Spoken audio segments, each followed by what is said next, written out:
Hello dear student, welcome. तो अभी next lecture हमारा स्टार्ट हो रहा है। इंटीग्रेटेड का जर्नल एंट्री सॉल्व करें, ठीक है।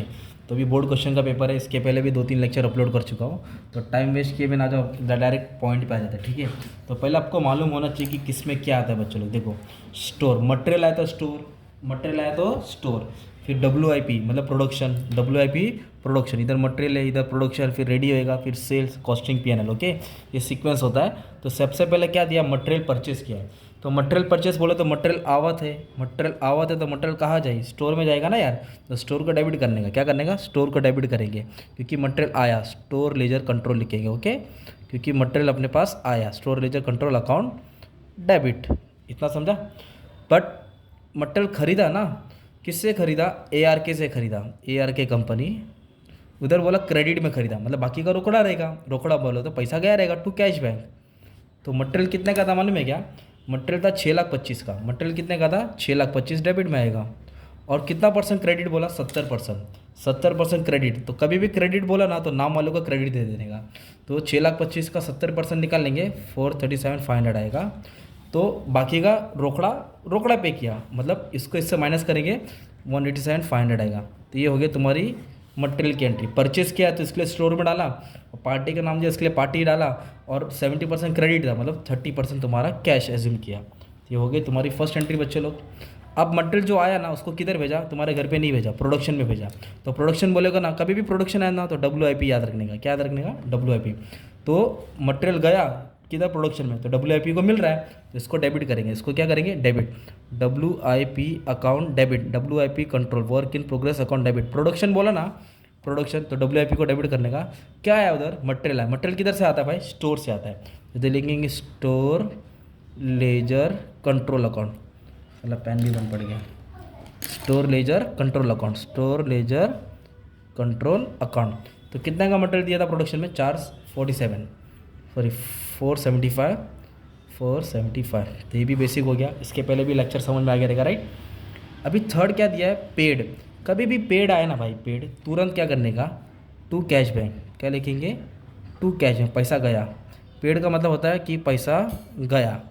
तो काय किसको पैसा दिया, वेजेस दिया। वेजेस क्या होता है मालूम है क्या, पगार होता है। तो पगार कौन सा अकाउंट होता है, वेजेस कंट्रोल अकाउंट।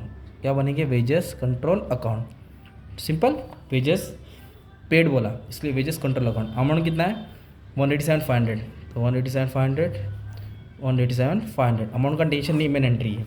अभी इधर बोला वेजेड applied to production, applied word आ गया प्रोडक्शन में, ठीक है। तो जब भी अप्लाइड आया, इशू आया प्रोडक्शन में, WIP आएगा। क्या आएगा, WIP। तो WIP work in progress, okay, work in progress control account debit. तो क्या अप्लाई किया था प्रोडक्शन में, वेजेस। तो वेजेस किधर आ जाएगा, नीचे आएगा। वेजेस का पैसा प्रोडक्शन में डाला, कितना, 1,12,500, 1,12,500 डेबिट, 1,12,500 क्रेडिट, सिंपल। उसके बाद क्या बोला बच्चे लोग, फैक्ट्री ओवरहेड इंकर्ड। इंकर्ड मतलब पेड होता है, पेड मतलब पैसा गया। और मैंने कहा कभी भी पैसा जाएगा ना भाई तो टू कैश बैंक, पैसा जाएगा तो क्या आएगा, टू कैश बैंक, पैसा जाएगा तो टू कैश बैंक। तो किसका पैसा गया, फैक्ट्री ओवरहेड। किसका पैसा गया, फैक्ट्री ओवरहेड। जैसे लिखेंगे factory overhead control account, full form डालना, ठीक है। फैक्ट्री ओवरहेड कंट्रोल अकाउंट कितना गया, 75, 75 डेबिट, 75 क्रेडिट, एक नंबर। अभी नेक्स्ट क्या बोला, मशीनरी परचेज फ्रॉम यूनिकॉर्न, मतलब मशीनरी खरीदा। तो सीधी बात है, मशीनरी आ रहा है, यूनिकॉर्न दे रहा है। तो ये बेसिक जनरल एंट्री हो गई, बचपन वाला हो गया, ओके। मशीन आ रहा है, यूनिकॉर्न दे रहा है, तो मशीनरी अकाउंट डेबिट, क्योंकि डेबिट वर्ड कम सी ना, टू यूनिकॉर्न। यूनिकॉर्न कौन, एक कंपनी है, उससे मशीन खरीदा। कितने का खरीदा मशीन, 2.5 लाख का। तो 2.5 लाख डेबिट होएगा, ओके, और 2.5 लाख क्या होगा, क्रेडिट। ये भी इजी हो गया। अब इसके बाद क्या बोला मालूम है क्या, सेलिंग एक्सपेंस इंकर्ड। इंकर्ड मतलब पेड, पेड मतलब पैसा गया।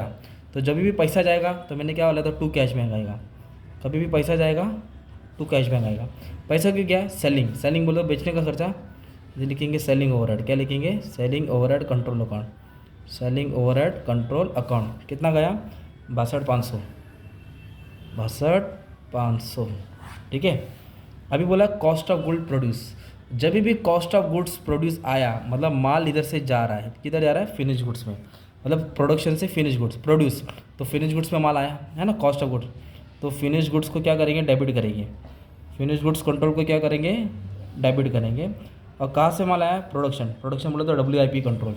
कितना माल आया? 47,500, 47,500 सॉरी 475। उसके बाद क्या बोला? उसके बाद बोला सैलरी पेड टू अमित। तो इधर एक वर्ड बोला बच्चे लोग, सैलरी पेड। पेड का मतलब होता है पैसा जा रहा है, पेड का मतलब पैसा जा रहा है, तो पैसा गया, तो इधर लिखेंगे टू कैश बैंक। क्या लिखेंगे? टू कैश बैंक, क्योंकि पैसा गया। पर पैसा क्या के लिए दिया? सैलरी। और सैलरी किसका खर्चा होता है? ऑफिस का खर्चा होता है, इसलिए ऑफिस ओवरहेड आएगा। क्या आएगा? Office overhead control account. क्या आएगा? Office overhead control account.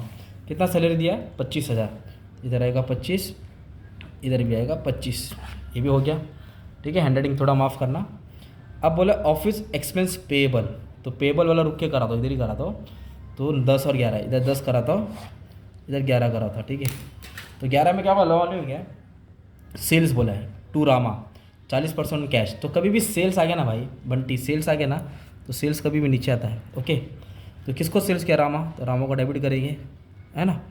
But 40% cash बोला है, तो इधर कैश अकाउंट आएगा। क्या आएगा? कैश अकाउंट, है ना, कैश बैंक। तो सेल्स कितना का किया था? 8,75,000, जिसमें से 40% कैश है, तो 40% किधर आएगा? अमाउंट कैश में आएगा। तो 3.5 लाख कैश में आ रहा है, तो 60% उधारी हो गया, उधारी में नाम आता है, इसको इससे माइनस करेंगे तो अमाउंट आ जाएगा 5,25,000। एक नंबर। सेल बोला ना यार, सेल क्रेडिट होएगा, पैसा आ रहा है, और किससे? रामा, उसको मिल रहा है ना भाई, तो ये सेल्स की एंट्री है। और मटेरियल खरीदते तो ऐसी एंट्री आती है, स्टोर रेजर लिखते हैं ना, परचेस की एंट्री आती है, ओके, क्योंकि मटेरियल खरीदते हैं। और ये क्या बोला? Office expense payable. पेएबल बोलो तो आउटस्टैंडिंग होता है, पेड नहीं बोला है, पेएबल मतलब देना है, पेएबल बोलो तो देना है। तो क्या देना है? Office expense. तो ऑफिस ओवरहेड कंट्रोल को डेबिट करेंगे, ऑफिस ओवरहेड कंट्रोल को क्या करेंगे? डेबिट। टू क्या लिखेंगे? आउटस्टैंडिंग लिखेंगे। क्या लिखेंगे? Outstanding office overhead, outstanding office overhead. ये एंट्री याद करना पड़ेगा, इसके लिए लास्ट में कराएं, ये एंट्री याद करना पड़ेगा, क्योंकि पेएबल बोलो तो आउटस्टैंडिंग होता है, पेएबल बोलो तो आउटस्टैंडिंग होता है, ठीक है। तो देखो बुक पे ये पसीना गिरा है, पंखा बंद करके पढ़ा रहा था। ये तुम्हारे लिए मस्त में क्वेश्चन था, सॉल्व कर दिया। ये बोर्ड पेपर का ही सम था, तो मैंने तुम्हारे लिए क्वेश्चन लिख दिया था और सॉल्यूशन भी डाल दिया। बाकी ऑपरेटिंग कॉस्ट का भी अपलोड कर दिया हो, है ना, प्रोसेस कॉस्टिंग का भी कर दिया, एक्टिविटी बेस्ड कॉस्टिंग। तो आपका काम अच्छे से प्रैक्टिस कर लो, ठीक है। Thank you very much and all the best for exam.